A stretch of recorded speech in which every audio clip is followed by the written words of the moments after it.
నమస్కారం. ఈరోజు నవరాత్రి 6వ రోజు. మనం పూజించబడే అమ్మవారు కాత్యాయని దేవి. ఋషి కాత్యాయనుడి యాగంలో జన్మించిన వారిగా ఆమెను కాత్యాయని అని పిలుస్తారు.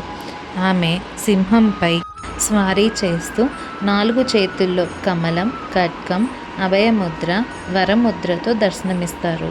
ఈ రూపంలో ఆమె మహిషాసురుణ్ణి సంహరించింది, ధర్మాన్ని రక్షించారు. అందుకే ఆమెను 6వ రోజు పూజిస్తారు. కాత్యాయని అమ్మవారిని పూజిస్తే భక్తులకు ధైర్యం, శక్తి, విజయం కలుగుతాయి.